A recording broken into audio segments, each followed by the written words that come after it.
So we've got lots of things to talk about today. We are going to be covering the various circuital laws.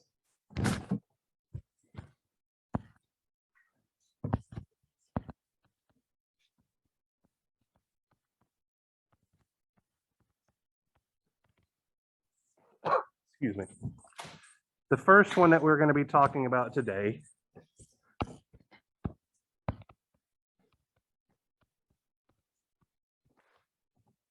is Ohm's law.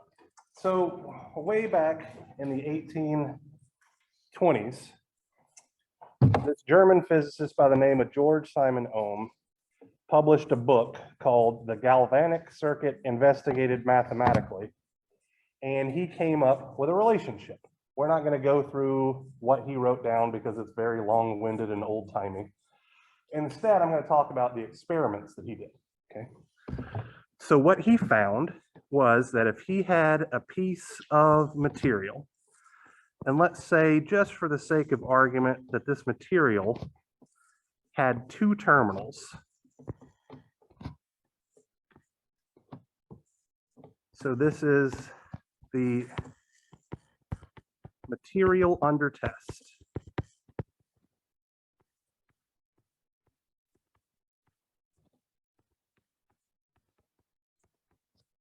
And he electrically excited this material by using some sort of source.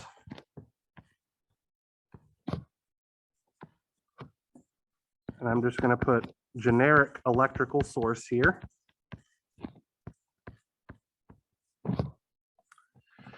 So what he found was that if he measured the voltage drop across the material under test and the current flowing through the material under test, these two quantities exhibited a linear relationship. That is literally the experiment that I had you do on Monday.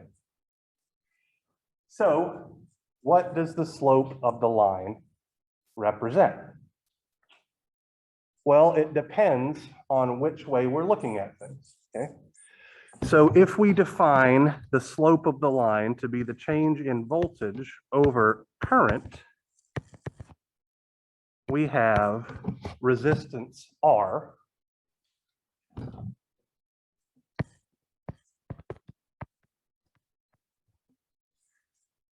symbol R, unit ohm, where actually, let me expand this a little bit.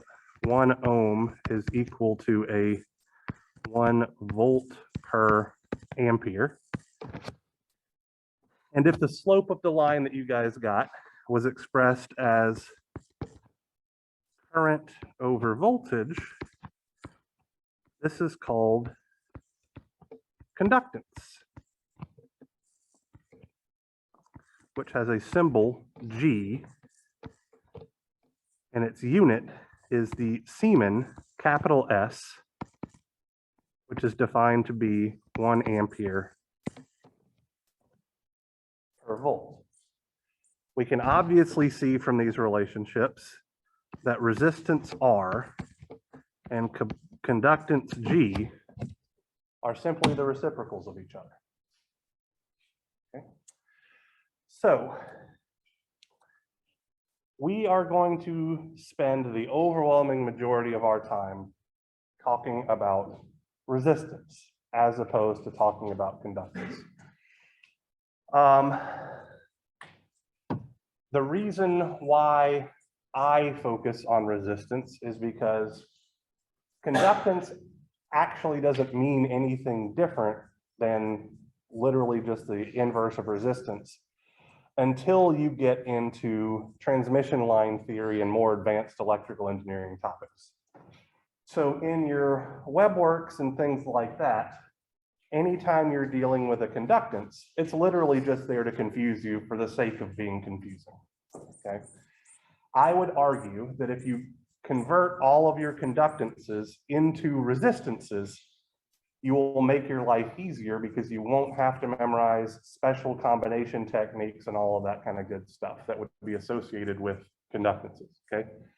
So any problem that I give you, any problem that you see on your web work, anything like that, if it mentions anything about conductance or uses the units of Siemens, millisiemens, microsiemens, et cetera, convert it into a resistor and move on about your day, okay? All right, so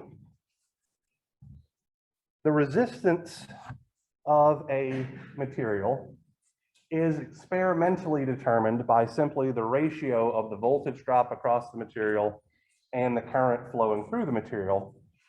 But it also depends on material properties as well as the geometry of the material. Okay. So an alternative definition, one that we're not going to use a whole heck of a lot in this class, but I want to show you something and talk to you about an assumption that we've been making this entire time. It's this guy.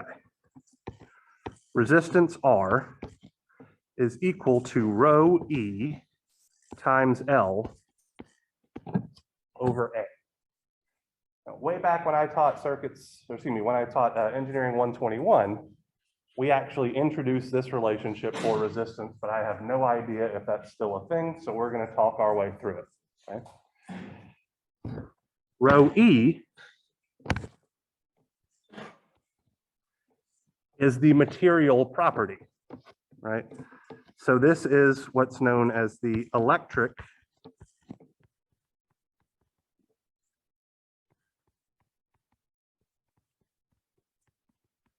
resistivity, and it has units of ohms multiplied by meters. And then length and area are the geometric properties. So if we had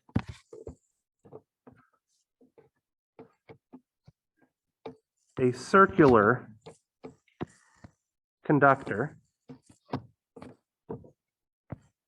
like so, where we're assuming current is flowing into this space and out of this back face,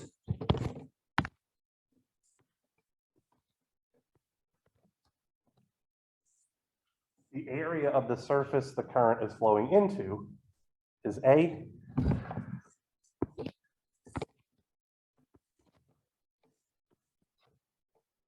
And the length of the conductor is L. So what I would like for us to do is to take a couple of minutes here and actually calculate what the resistance of a piece of wire is. Okay? So let's say that we have AWG number 18 copper wire that has the following properties. The diameter of the wire is 1.024 millimeters. The length of the wire is 10 meters, so a pretty long section of wire. And the electrical resistivity of copper is 1.68 times 10 to the minus 8 ohm meters. How do we use these three properties of this wire to calculate the resistance? Well, since we know the diameter, we can easily determine the area.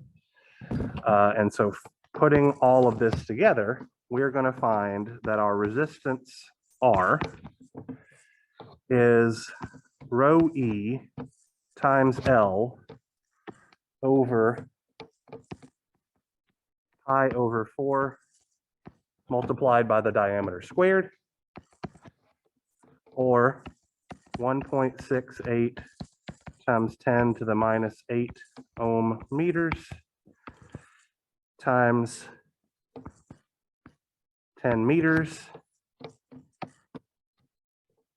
times, first going to be divided by pi over 4 times 1.024 millimeters squared times, let's see, 1 meter is 1,000 millimeters. I'm remembering correctly. And we also need to square that conversion factor to make the units work.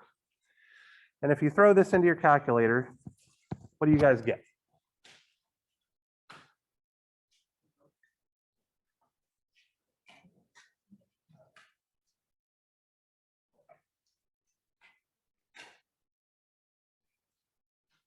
I did not get times 10 to the negative 7. So let me tell you the answer that I got. 0.204 ohms. Okay. So I want to talk about this result here really quickly. In your engineering 120 or 12X series, what was the smallest resistors that you guys really dealt with? Anybody remember? 220 ohm resistor, thereabout. Yeah, so that's the size of resistor you would probably use to make sure that your LED shines the brightest. A 220 ohm resistor is about 1,000 times larger than this, give or take. What was the length of the wires that you guys used in the 120 series? A couple of inches tops, right? How does 10 meters compare to that? Way bigger. That's the correct answer. Much, much larger, okay? So the resistance of a wire depends on the material, the length, and the area. As the length gets larger, the resistance gets larger. So 0.204 ohms for a 10 meter long section of wire likely means that for the lengths that you guys were using, the resistance of wire was somewhere on the order in the tens of milliohms tops, okay? So in this class, we are going to correctly assume that wires do not contribute any resistance to our circuits.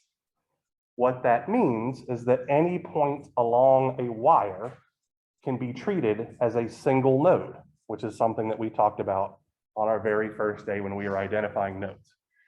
We are making the exact same assumption that you guys made in your 120 series, but we have mathematically shown why we can do this. Now, there are instances where this assumption is not valid. And many of you will go into industries where you will see that you actually have to take into account the resistance of the wire and all that kind of good stuff when you're running very long sections of wire to loads that consume a lot of power.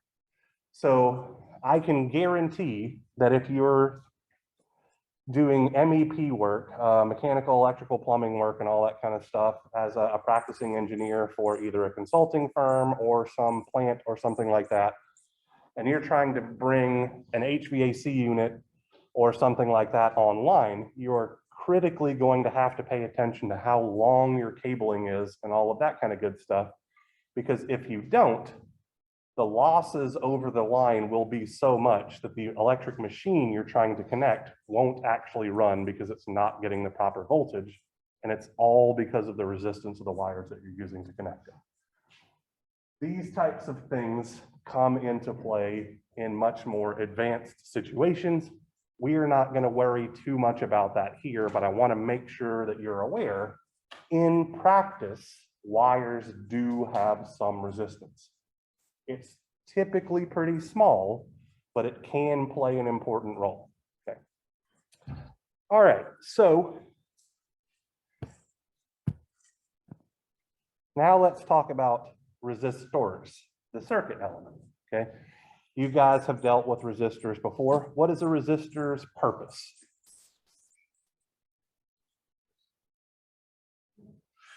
So let's take things back to your engineering 120 series.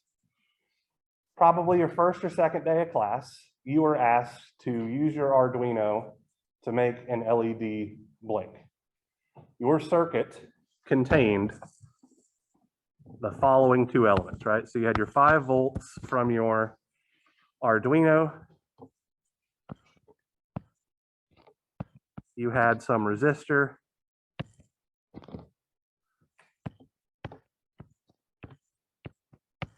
You had your LED, and you had ground. What was the role of the resistor here? Not to bring down the voltage, although a voltage drop did occur over it, to restrict the amount of current that was flowing through the circuit. So if too much current flows through the LED, it burns out. That happens when the voltage is large, but that's not the correct order of thinking here. So you're not wrong, but you're also not 100% right. Resistors are used to limit current. They are effectively made of amorphous materials that make electrons bounce around, and it slows current down, but it also converts electrical energy into heat. That's what resistors do. They slow current by converting electrical energy into heat. How many of your parents own an electric stovetop? Probably most of them. What does the heating element in an electric stovetop look like? It's a long coil-shaped thing. The reason why it's a long coil-shaped thing is to make that piece of metal have a lot of resistance so that when you force current through it, it heats up and cooks your food. In a space heater, the heating element is literally just a long section of wire that's designed to glow red hot but not break when you pass current through it. And then a fan is used to blow the heat off of that resistor and heat the local space around it. All resistors are capable of doing is converting electricity into heat, okay? They cannot store energy, which means they can never supply power. So resistors will always, always, always absorb power, and that brings us to another important thing here, okay? So you guys learned Ohm's law as V is equal to I times R. I'm about to tell you something that will probably confuse you. That's not always correct, okay? So instead, what we're gonna do is we're gonna draw a resistor here. This is the schematic symbol for a resistor. And let's say that the voltage drop across the resistor, VR, has this polarity, and the current flowing through the resistor, IR, has this direction. In this case, which perfectly obeys the passive sign convention, E, R, the voltage drop across the resistor, is equal to the current flowing through the resistor times the resistor value, or Ohm's law as you know it. The alternative case, where we have an arbitrary resistor R, a voltage VR, but now our current is flowing in the opposite direction, how do you think Ohm's law is going to change? We're going to have to put a negative sign because the current's flowing into the negative polarity terminal. So that's it. Okay.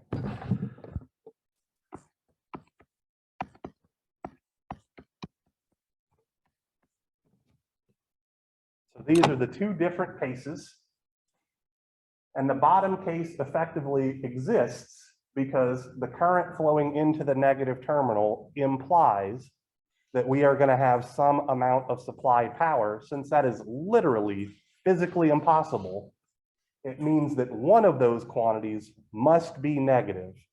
And to make this absorb power correctly, we need to put that negative sign out front. That's all the math there really means. If you follow these rules, including a negative sign when the current flows into the negative polarity terminal, leaving out the negative sign when the current is flowing into the positive polarity terminal, all the math will work itself out correctly and you don't need to do anything extra. That's why I'm introducing this very specifically to you. All right, so let's bring up a couple of other simple relationships and then we'll move along from resistors. All right, so for a generic resistor, R, and let's just consider the case where the current is flowing into the positive polarity terminal. We know that the voltage drop across the resistor is simply equal to the current flowing through the resistor times the resistor value itself. And we know that the power absorbed by the resistor is the product of the voltage drop across the resistor and the current flowing through the resistor from our last lecture. Now we're just going to substitute Ohm's law into that power relationship, and we can get two different things. So we can get either the power absorbed by a resistor is the voltage drop across the resistor squared divided by the resistor value, or we can get the current through the resistor squared multiplied by the resistor value is also our absorbed power.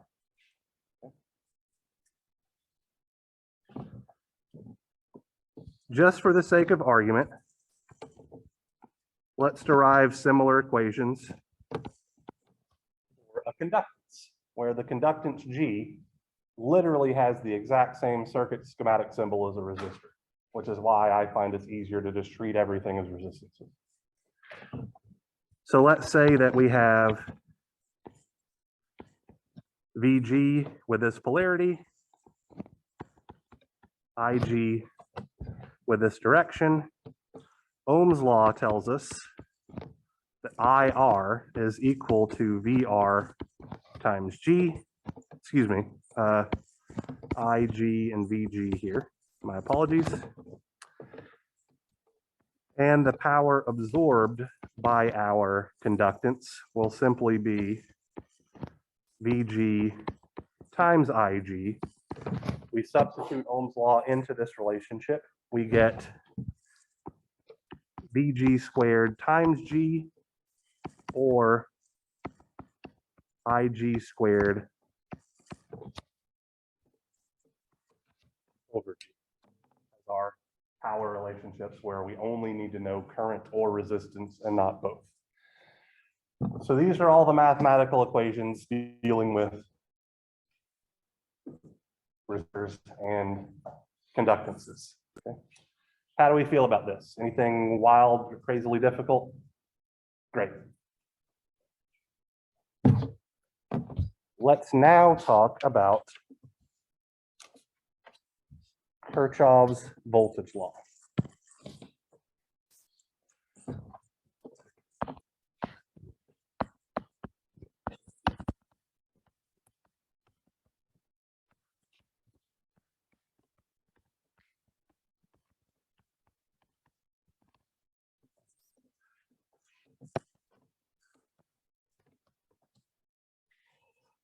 So Kirchhoff's voltage law states that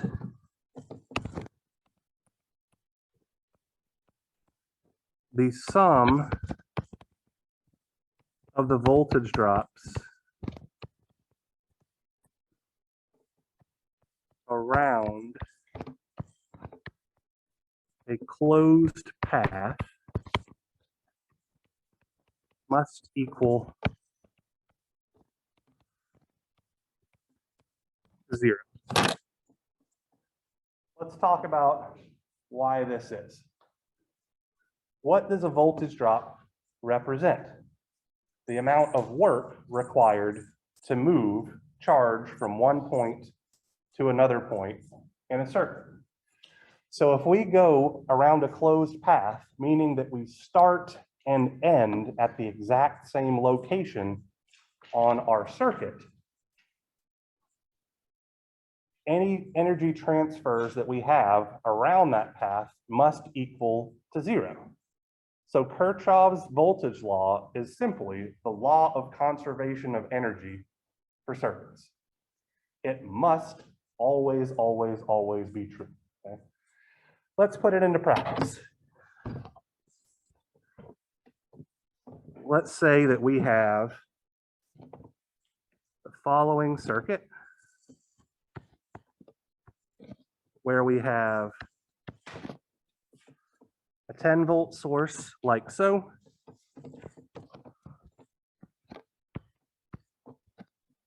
A generic circuit element A, a generic circuit element B, a 3-volt source like so. And we know that the voltage drop across element A, positive polarity on the left, is 5 volts. And we're trying to find the voltage drop across element B, positive polarity on the right. Now, I have intentionally included 2 sources here because when you guys were in your earlier classes, you probably were only dealing with 1 source, and it was very easy to make a decision about how to apply Kirchhoff's voltage law. Here, we're going to work from an approach that this is how I learned it and how it makes sense to me. I just start at the bottom left-hand corner of whatever path I'm looking for and go from there. Always, always, always. The direction is entirely arbitrary. Okay? So what I mean by that is I'm going to illustrate the path that I'm going to follow. I start here in the bottom left-hand corner, and then I'm just going to choose to go up. Effectively, I am assuming here that a current is going to be leaving the positive polarity terminal of the 10-volt source, or I'm assuming then that the 10-volt source is the thing that's actually supplying power to this system. Okay. And then I just follow around until I come back to where I started from, and then my equation is finished. All right. So let me write this equation in blue. So starting from the bottom left-hand corner, the first thing that I see is the negative polarity terminal of my 10-volt source. So I'm going to write negative 10 volts. The next thing I see is the positive polarity terminal of that 5-volt drop. So I have plus 5 volts. I see the negative polarity terminal of the VB voltage drop. So I'm going to have minus VB.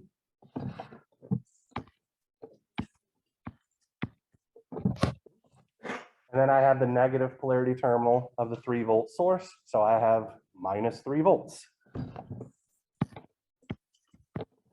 And now I'm back to the same node that I started at. And so I'm done. Set this equal to 0. And if we do a little bit of math here, we'll find that, let's see, negative 10 volts plus 5 volts minus 3 volts is equal to VB. And from here, we can see that VB is negative 8 volts. What if we chose to go in the opposite direction around this path? All of the signs would be different, right? That's literally it. The equation that we have written here would be multiplied by a factor of -1, and we would still get the exact same result. It does not matter where you start from. It does not matter what direction you take. As long as you start and end at the same point, you're good. The math will take care of itself. Now, let's do one more thing on this circuit. I want to add something here.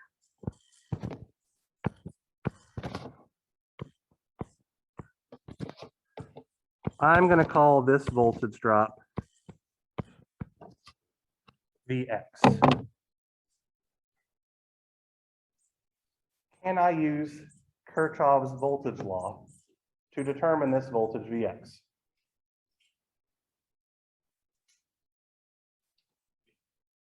Yes, absolutely. Okay. Now, some of you might be calling bullshit, and that's okay. I'm going to explain why it works, right?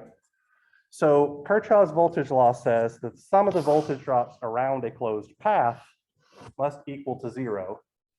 And some of you might be thinking that a closed path refers to a loop, meaning a closed path where current can flow through. Current cannot flow through that open circuit in the middle there where I've defined the voltage Vx. That doesn't matter because Kirchhoff's voltage law is just adding up voltages. The ability for current to flow is completely and utterly inconsequential. As long as I know the other voltage drops around this path, let me define the path that I'm going to be using here. Starting from the bottom left-hand corner, let's just say for the sake of argument that I'm going to go in the opposite direction.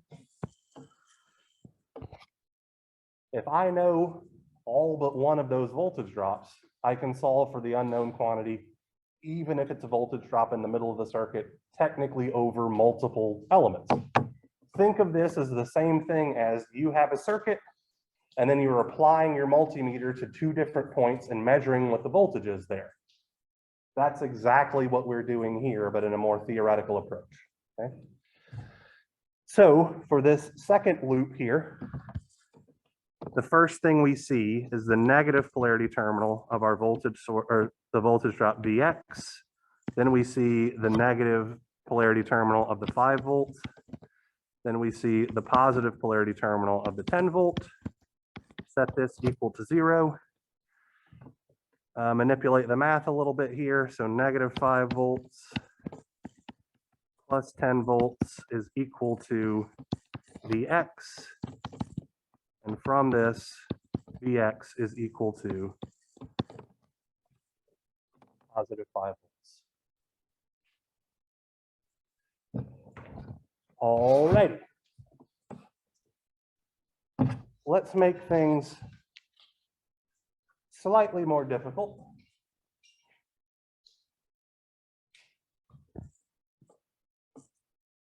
And see what happens for the following system.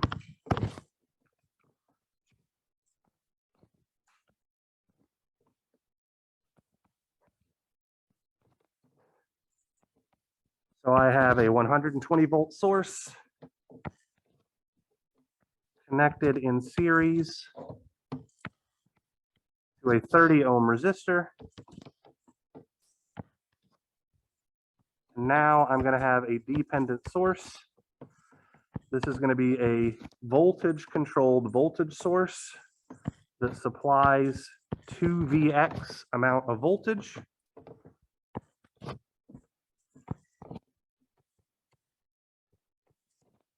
And then here I have a 15 ohm resistor, and the voltage Vx is defined to be the voltage drop across the 15 ohm resistor with the positive polarity terminal on the bottom. Okay. So we are going to write a KVL equation for this loop. Are we going to go clockwise around this circuit or counterclockwise? It does not matter. Somebody just tell me which direction. Clockwise. All right. So going clockwise around this circuit. Let me do it in blue. We're going to start here.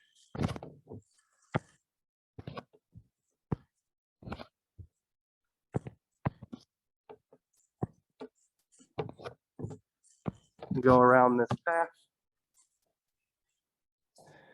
Let's determine what we're actually going to be solving for here. So I want to know how much power does the voltage controlled voltage source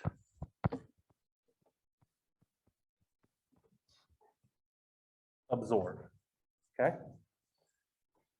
So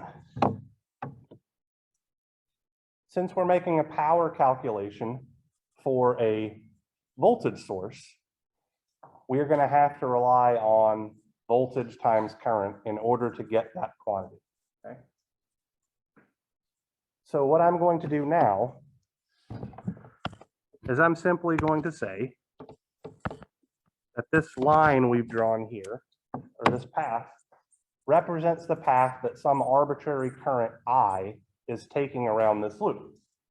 I chose specifically to do absorb here so that this current is flowing into the positive polarity terminal of the voltage controlled voltage source, so that if we can figure out what I is and we can figure out what Vx is, we can easily get that power. Okay. All right, so let's write our KVL equation. What's the first thing we see? Hannah, what was that? Negative 120 volts, absolutely correct.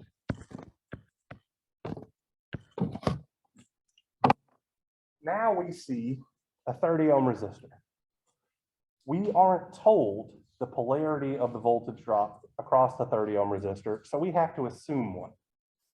It does not matter which polarity we assume, okay? So do we want the positive polarity terminal to be on the left or the positive polarity terminal of this voltage drop across the 30 ohm resistor to be on the right? Kristen? Right, okay. So I'm going to call the voltage drop across the 30 ohm resistor V30, positive polarity on the right. Okay. That was not given to us. We just made an assumption here. Perfectly okay. We see the negative polarity terminal first. So we're going to have minus V30. What do we see next, Sully?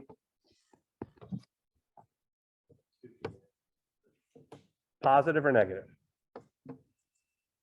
Positive, because we see the plus sign comes first. All right.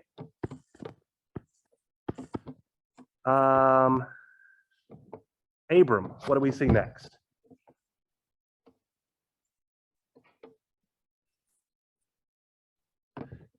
So we're following this blue line around. We just went through the dependent source in the top right. What do we see next? Okay. Do we see the negative sign first or the positive sign first? Negative. Okay, so we see now negative Vx because that's the voltage drop we're looking for. All right, that's it. And we're going to set this equal to 0 because we have gotten back to the node that we started from. So we can do a little bit of simplification here. We could say that negative V30 plus Vx is equal to 120 volts if I've done my algebra correctly. If I haven't, please let me know. There's always a possibility that I'm going to make some jackass mistake. So it does not hurt my feelings if I make a mistake, tell me. Just to double check things here, I've moved the negative 120 volts from the left-hand side of the equal sign to the right-hand side of the equal sign. I've left the negative sign in front of the V30 alone, and then I subtracted 1 Vx from positive 2 Vx, which is why I have positive 1 Vx there. So I believe I've done this trivial amount of algebra correctly. That is not always a guarantee. Believe me, I will make dumb mistakes, okay? So we have a little bit of a problem here, in as much as we have one equation with two unknown quantities, right? We don't know what V30 is, and we don't know what Vx is. We are going to get those two relationships by using Ohm's law, because Ohm's law will allow us to put those two voltage drops in terms of that common current I that's flowing through every element in this single loop circuit, okay? So using Ohm's law, what can I say about V30?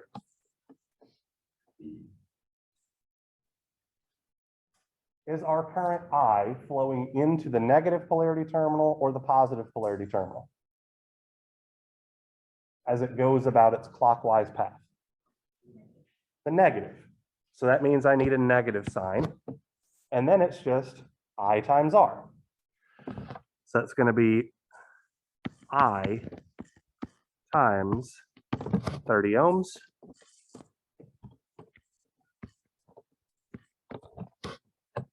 Amelia, tell me what's going on with Vx.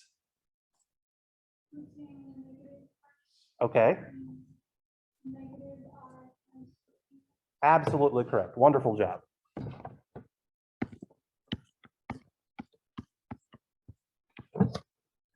If we substitute these two relationships into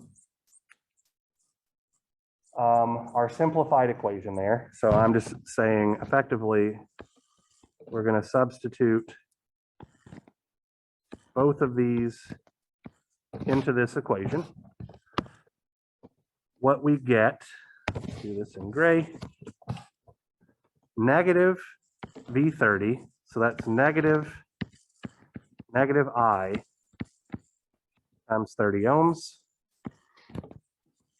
plus Vx, where Vx is negative I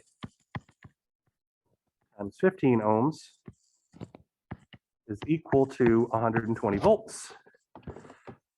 So this is going to look like positive I times 30 ohms minus I times 15 ohms, which gives us I times 15 ohms is equal to 120 volts. Therefore, I is equal to 120 volts over 15 ohms, which is 8 amps. Everybody okay with my substitutions in the subsequent algebra? All right. So now, while we're at it, and because we're going to need it, let's figure out what Vx is. How do I do that? Reagan.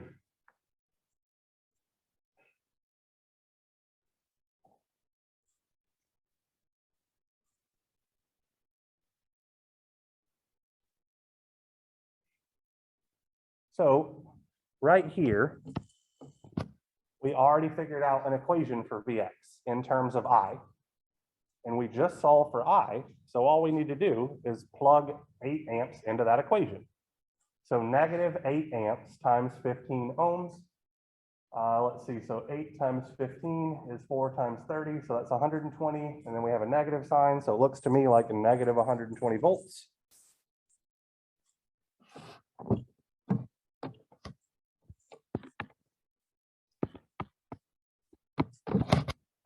Everybody okay with that? If I did the mental math incorrectly, please let me know. From here, we now have enough information to solve for the power absorbed by our voltage-controlled voltage source. All right. Let's wrap things up here at the top right. The power absorbed by our voltage-controlled voltage source is the voltage drop across our voltage-controlled voltage source, 2Vx, multiplied by the current flowing into the positive polarity terminal of our voltage-controlled voltage source, which is just I.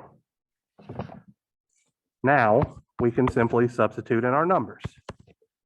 So this is 2 times negative 120 volts times 8 amps. And from this, I get negative 1,920 watts. We have just done real circuit analysis, okay? How did you guys feel about the difficulty of this? Did any of the steps not make sense? Anything like that? Okay. So I mentioned something in passing a moment ago. I called this circuit an example of a single loop circuit. In a single loop circuit, all of the elements are connected in series so that we know there's just one common current flowing through all of the elements.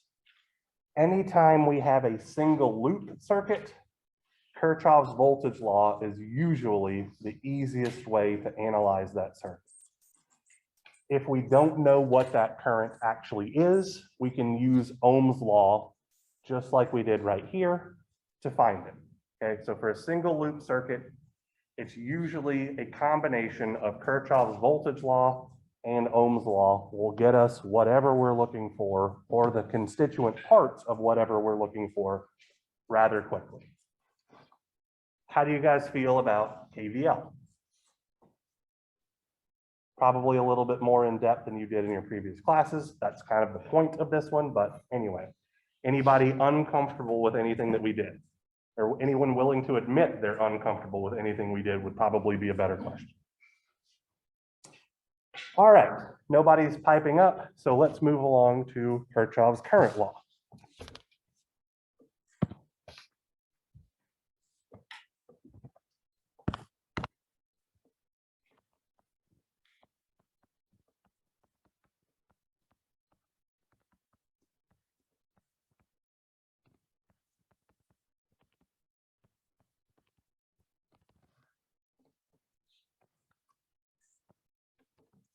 All right, so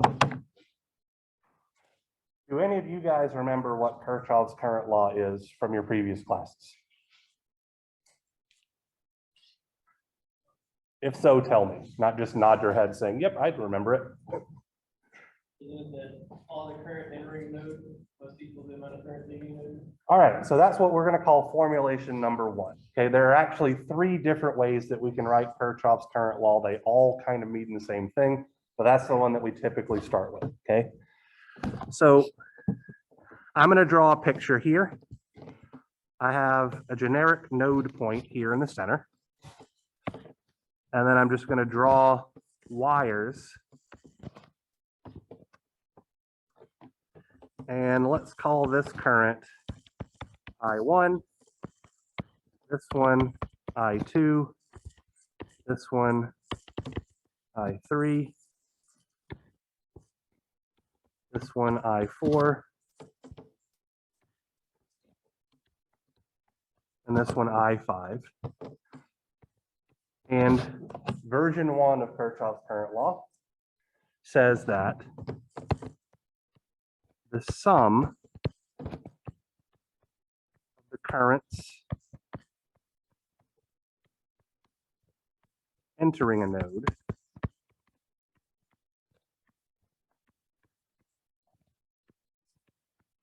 must equal the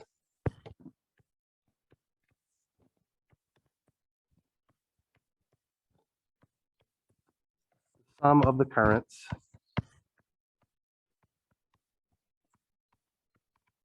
exiting or leaving a node. So using this version of Kirchhoff's current law, we could say that I1, which is entering, plus I4, which is entering, must equal I2, which is exiting, plus I3, which is also exiting, plus I5, again, exiting. Anybody have any questions about this representation? This is what you're likely all used to. This is the one that I use the least.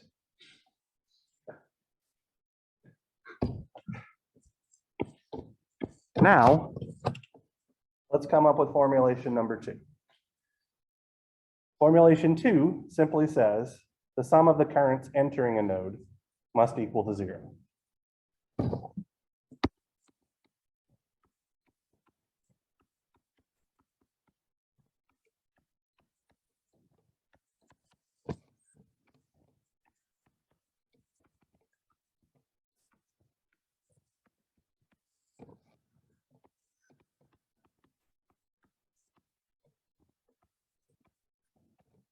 So this does not mean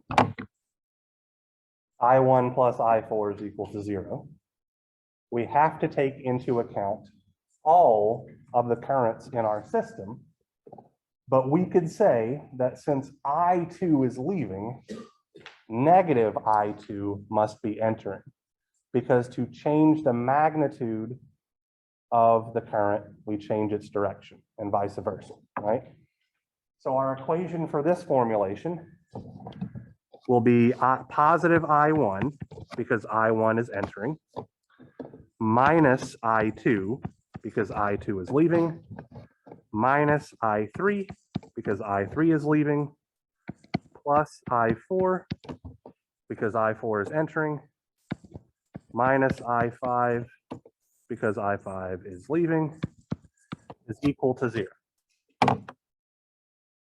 Effectively, we've moved the right-hand bit, or everything to the right of the equal sign in our first equation over to the left-hand side to get this second formulation. They literally give you the exact same relationship. It's just looking at it from a slightly different perspective. What do you think the third formulation of KCL is going to be? Exactly right. Everything exiting a node is equal to 0.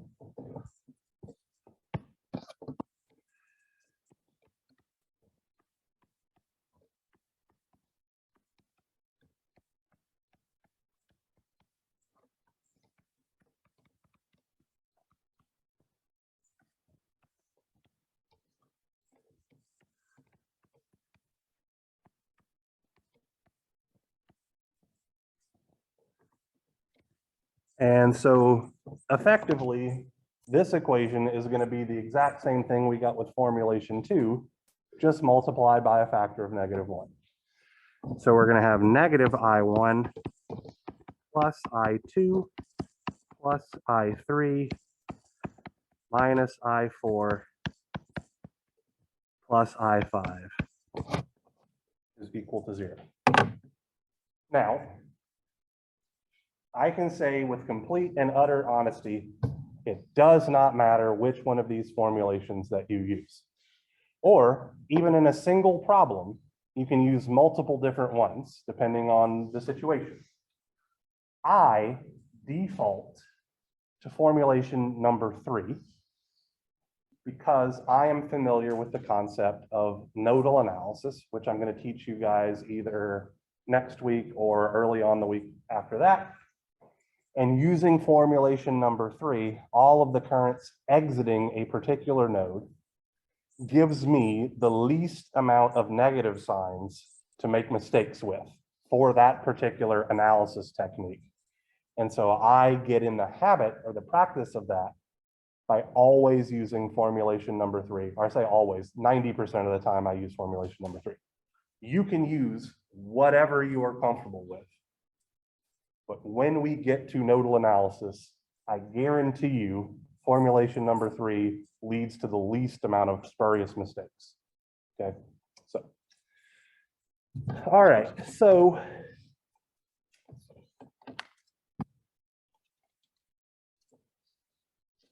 let's work a quick problem here.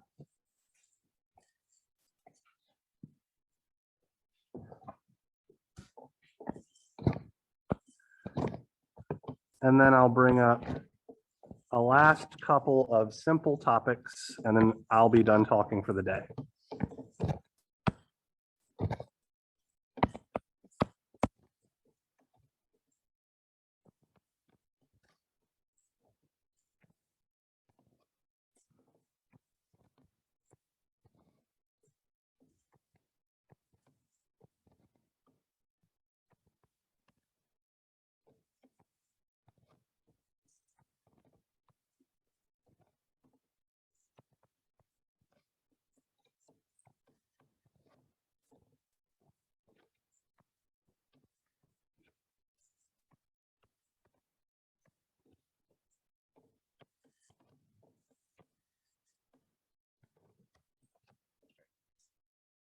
I am going to define a voltage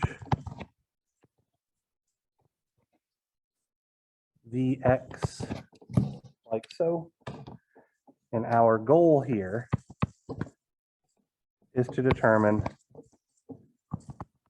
how much power does the 1 amp current source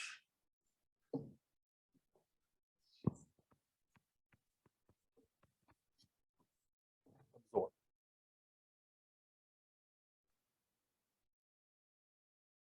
All right. So this is an example of what's called a single node pair circuit. The reason why it's called a single node pair circuit is because there is just a single pair of nodes. There is one node at the top and one node at the bottom. That is a node pair. There is a single node pair. In a single node pair circuit, all of the elements are connected in parallel. Okay. I'm telling you this very specifically because you are going to be given a couple of homework problems that look terrifyingly bad, but it literally says in the description, for the single node pair circuit shown below, blah, blah, blah. So it's telling you all of this crap is connected in parallel. It just doesn't look like it. You can draw it in this form and then make your life much more simple. Okay. All right, so for a single node pair circuit like this one, our best course of action is to use Kirchhoff's current law and Ohm's law if necessary. I would argue Ohm's law is going to be necessary here because I've already solved this. Okay. So when we're applying Kirchhoff's current law, we need to decide which of the 3 different formulations we are going to use and at which node we are going to apply. So somebody give me a number 1 through 3 and somebody else tell me top or bottom. 2 and top, is that what I heard? 2 and bottom, okay. So KCL 2 at the bottom node. So what I'm going to do is in blue here, I'm going to draw all of the currents leaving the bottom node through each of these little branches here. Okay. All of the ones that are associated with a branch that contains a current source, I already have some information about them. But the ones for the resistors, I don't. So I'm going to have to give them special names and then use Ohm's law to figure that out. So I'm going to call this IL because it's for the 10 ohm resistor on the left. And I'm going to call this IR for the 10 ohm resistor on the right. Okay. So let's just start on the left-hand side of the circuit and work our way towards the right. So from the information provided in the circuit diagram, what can I say about this leftmost current flowing through the 5 amp source? Is it going to be positive 5 amps or negative 5 amps? It's going to be positive 5 amps because the arrow that I've drawn here is in the same direction as the arrow in the middle of the current source.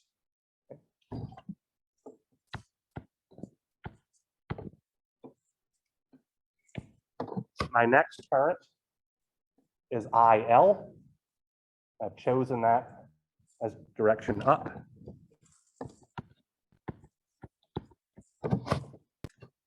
Now I have the current flowing through the 1 amp source. Since the arrow I've drawn and the arrow in the middle of the current source are in opposite directions, I'm going to have negative 1 amps here.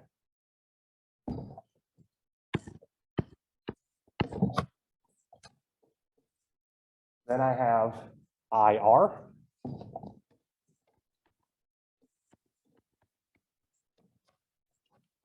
Then I have positive 6 amps.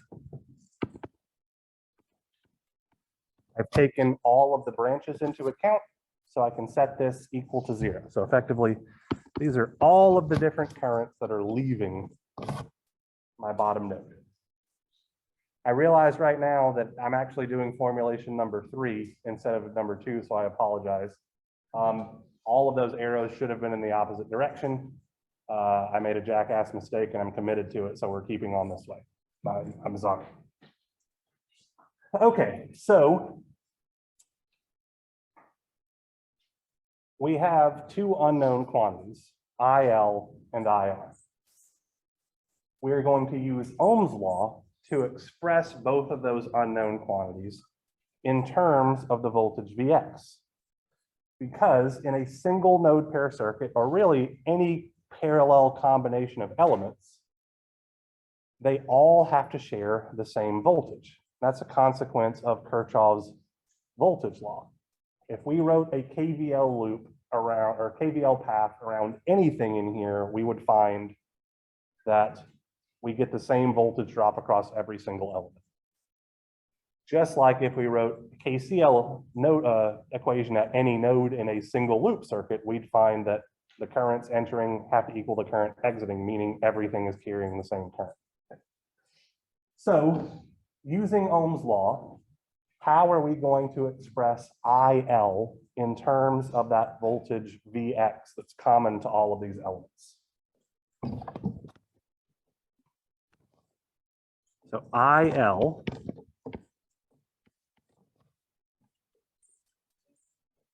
okay, so Vx over 10 ohms. There's a slight mistake there. You're missing a negative sign. So let me explain exactly what I mean. We're looking for the 10 ohm resistor on the left. Since all of these share that voltage Vx, positive polarity on top, negative polarity on bottom, the current IL is flowing into the negative polarity terminal, which means we need to include a negative sign. So negative Vx over 10 ohms.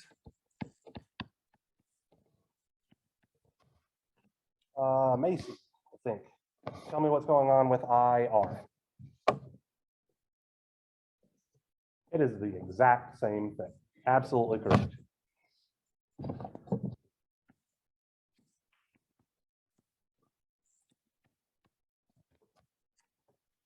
So if we substitute each of these relationships in,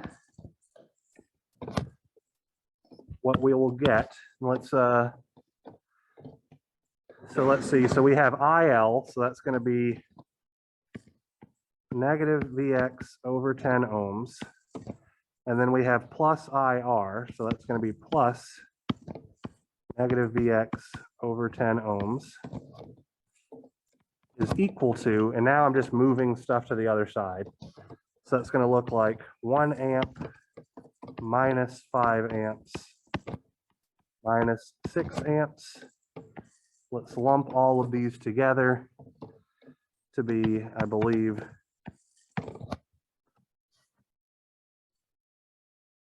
negative 10 amps. 1 minus 5 is negative 4. Minus 6 is negative 10. I believe I've done my algebra correctly there.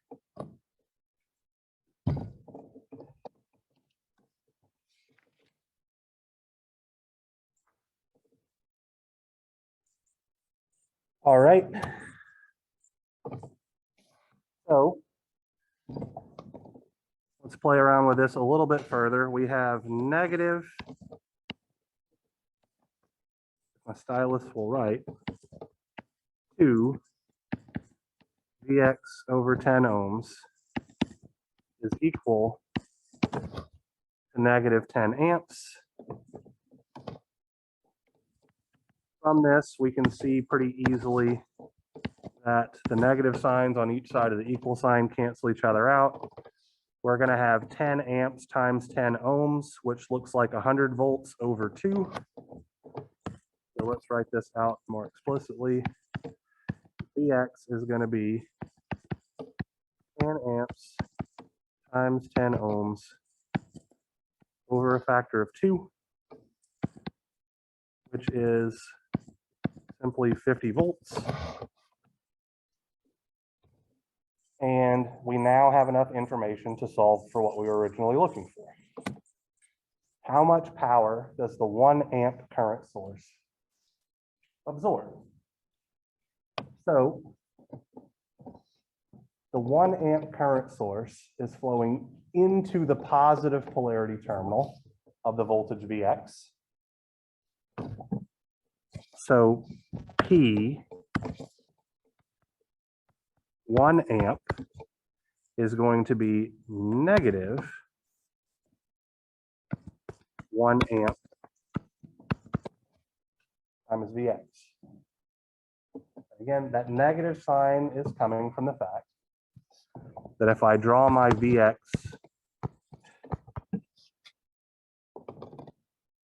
actually, no, I've made a dumb mistake here, right? So if I draw my Vx up next to the 1 amp source, I can see that the current is flowing into the positive polarity terminal first. Since I'm calculating absorbed power, that means I should have a positive sign here. So even I make dumb mistakes about passive sign convention every now and then. So from this,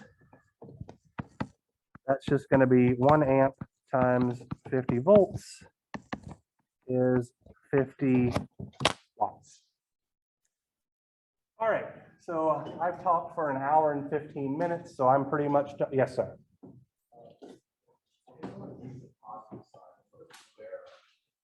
So the blue arrow is telling us what we were doing for our Kirchhoff's current law equation at the beginning, right? So that's why when I used the blue arrows, I wrote the equation in blue so that we could easily associate the two things together, right? So the blue arrows are where I was performing KCL using formulation. Actually, let me erase this because it wasn't actually 2, it was 3. All of the currents exiting the node sum together to be equal to 0. So I applied KCL, realized that I had 2 unknown quantities, so I needed to use Ohm's law to express those unknowns in terms of something that was common to the entire system. And then from there, I just used our definition of absorbed power.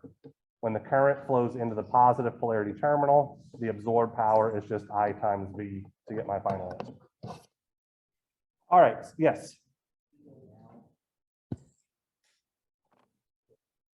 So to recap today, we talked about Ohm's law and resistors and conductances. Anytime we see a conductance, just convert it into a resistor and go on about your day. We talked about Kirchhoff's voltage law, which is the law of conservation of energy for circuits. In a single loop circuit where all of the elements are connected in series, we know that they all carry the same current. One consequence of that we really haven't explored here yet is that when you have elements in series or all carrying the same current, you can literally swap them around, swap their positions around in the circuit, and it does not have any effect on the behavior of the circuit whatsoever. We'll see that a little bit later. Then we talked about Kirchhoff's current law, which is, I don't know that I actually mentioned this, but is really the law of conservation of charge for circuits. Because if the current flowing into a node did not equal the current flowing out of a node, then that means that charge had to have been created or destroyed at that node, which cannot happen. We analyzed a single node pair circuit, which contained all of the elements in parallel, and observed that in a single node pair circuit, or in general for things in parallel, they all share the same voltage. All right, so that is enough out of me for today. I did not print out your in-class assignment because I posted it in enough time for you guys to do so. So the expectation from here on out is that you'll print it out before coming to class or print it out at the printer over there and bring it to class. I'm not going to provide them anymore.